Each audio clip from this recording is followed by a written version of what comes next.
Hey everybody, what's up? It's Kyle once again with another episode of Unlocking Your Inner Strength. Move my mic over just a little bit. It's a beautiful day to be alive. I've got 4 topics I'm going to be going over for you today. I did this a few weeks ago. These are 4 articles I just wrote. They'll be coming out this week. But I figured sometimes it is good to talk about them to give you further clarity. And I'm sitting in my new office, no longer in the shed, taking over part of the garage. Got my Uncle Scrooge back there, whiteboard, got it all. Homemade tripod for the camera in case it slips, so it's all good. Now, it's been a few weeks since I've gotten to write 4 fresh articles for 1 week because of Memorial Day. That was a shortened Monday. Last week I had a golf outing. So funny story about that, though. I think it was 2 weeks ago. I walked into the gym to train somebody, and one of the clients says, "Hey, congratulations." I said, "For what?" He said, "Devin's pregnant again." I said, "She is?" Which was news to me. I thought maybe she had shared something with everybody that she was waiting to tell me. But what happened, being that I did not have time to write 4 fresh articles for the week, I'll go out and pull up an old article that's relevant to the topic I want, and I'll post that. Now, you guys know, and I've told you before, I never go back and listen to anything again, never go back and read anything I've written again, including my books. I write them and gone. That's it. And I guess in that article, she was pregnant with Colty. We didn't know it was a boy at the time. Just like with all the children, we never found out what gender we were having. But it was pretty funny because as the week went on, you know, a couple more people reached out to her to tell her congratulations and whatnot. But I guess that's what I get. But you take that and you leverage it, right? You take that and you leverage it. Now that's a new piece of content. Actually, the email came out today about that particular story. So, 4 different articles. First one I'm going to talk to you about is a little bit of mind mapping. I've just started going through a new course, updated mastery course that Dax has for mind maps. It's going to take about a year. Something I'm very passionate about as far as the mind and continuing to learn about it and study it.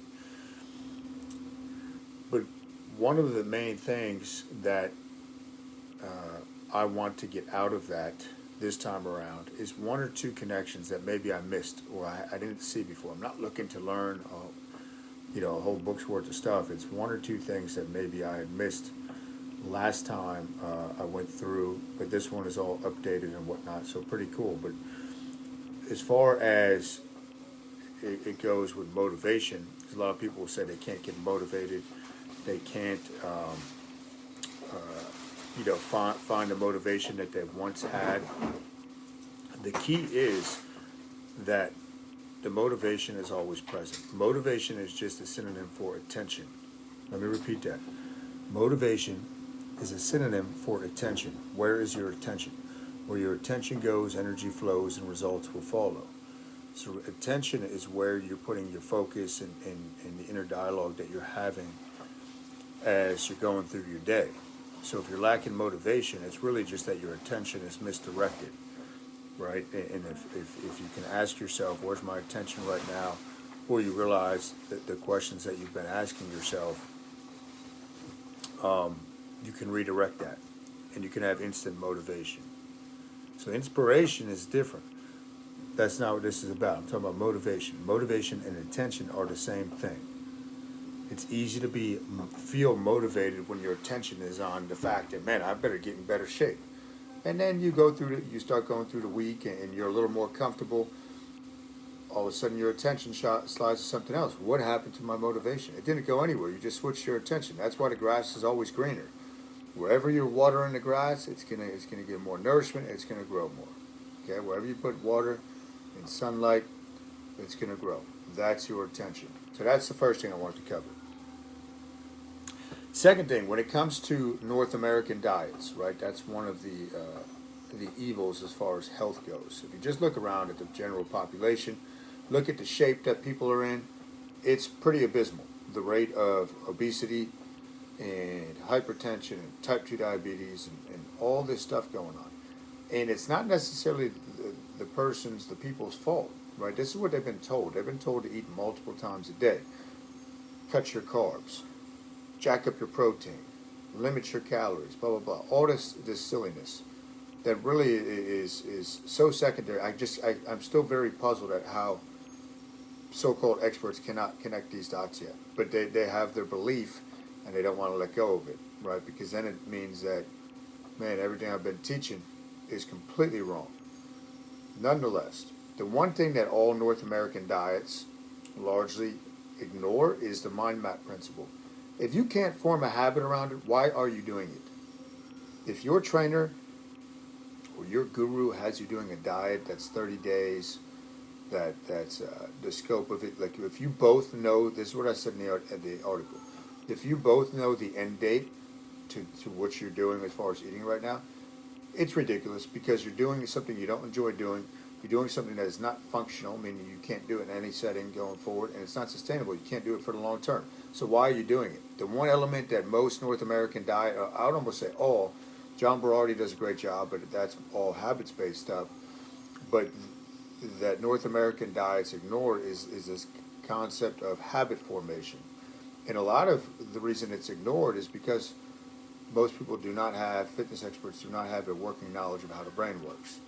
You know, their idea of how the brain works is to give you little cliche sayings like push harder, grind more, you got this. That's nothing. Help people connect and first of all learn for yourself how the brain works when it comes to forming habits. Because life becomes a lot more meaningful and richer when you understand what's going on inside your noggin. So the reason 99.9% of North American diet undertakings are destined to fail is because they ignore the mind map principles. Okay, third thing I'll talk about is to dads out there. Now, I know there's, we live in a weird time where people are trying to break down traditional values and norms. But let me tell you this, dads, right, with the ripped dads and all that. Society needs strong dads now more than ever. I'm going to repeat that. Society needs strong dads now more than ever. There's a lack of leadership in society. There's a lack of strong men out there that you can go to and you can look upon for advice. They're out there. You just got, I have a lot of mentors that are very, very strong. I'm not talking physically necessarily.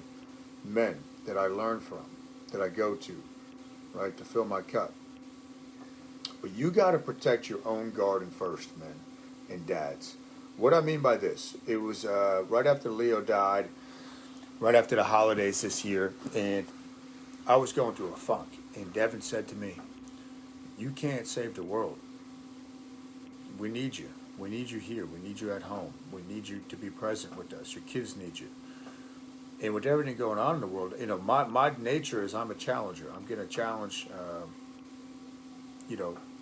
common knowledge. I'm going to challenge things. When my gut tells me something's off, I'm usually right, and I'm going to challenge it. But realizing that you cannot change the world, Devin brought me back, right? It goes to my attention to focus on that point. Be here. And I said, you know what? I got to keep taking care of my family. I got to protect my garden. So I actually just started a garden outside, but there's fences on it, right? You got to cultivate it. You got to nurture it. You got to water it. You got to make sure the soil's good, right? You got to make sure intruders don't get into that. And when I talk about intruders, don't let people plant fear in your family's heads, right? Be mindful of what your children are watching and listening to, and who they're learning from. Protect your garden at all costs. Take care of that. Because if you don't take care of that and what's inside your four walls, forget about making an impact on society. Are you taking care of yourself? That's part of your garden. Is your physical fitness where it needs to be? Is your mental fitness where it needs to be? Are you working on your spiritual life constantly? If you aren't, don't worry about trying to solve society's problems. Don't worry about arguing about something you have no control over. Protect your garden. Okay, last thing I'm going to talk about for this episode is Napoleon SMURF. Now, it's a name that popped into my head. I'll let you connect the dots. But I'm always looking for the common enemy to protect you guys when it comes to fitness and health, right? There's so many phonies out there that it seems to be rampant in the fitness industry because you get a lot of $1 million bodies and 10-cent brains. And once these people, once age kind of smacks them up the head and they no longer have their six-pack or whatever, they usually just fade away because it's there's no depth to what they do. But Napoleon SMURF is a new character I came up with. And let me just tell you this before I get into a couple of the bullet points. All fiction is has some basis in non-fiction. Don't believe me? Check it out. But anyhow, I'll leave it at that. You figure it out. Napoleon SMURFs. So this character has yet to realize that you can't rush expertise, right? The 10,000 hour rule is very real. You can't become an expert in your field unless you have at least 10,000 hours of practiced, focused study in that particular thing. And there's no way to rush that, right? Even if you're studying 2 hours a day, which is a lot, it's going to take you a long time. And you see now more so that like when I was 10 years ago, 15 years ago, I would be going to seminars all the time. All the time. I was filling up my schedule with seminars. I was ordering DVDs, books. I was constantly learning. Now people think you can do everything online. And you can do some stuff online, but there's a large benefit to going to learn from somebody in person by other like-minded people.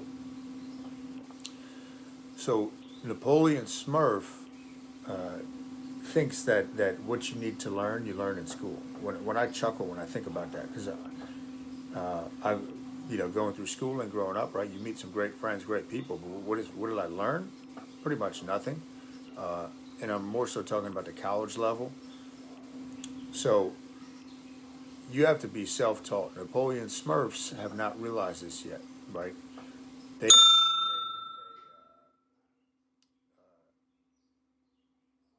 make a video, or they leave a funny comment, or they do something along those lines that's expertise.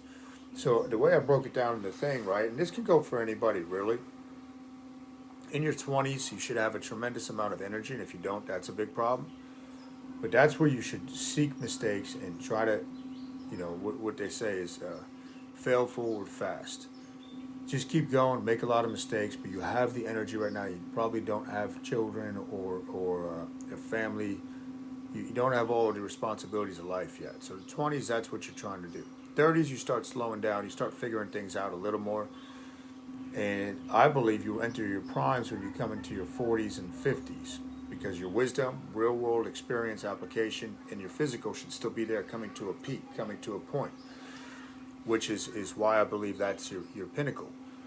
So, Napoleon SMURFs also don't realize when you say the saying, dogs don't bark at parked cars.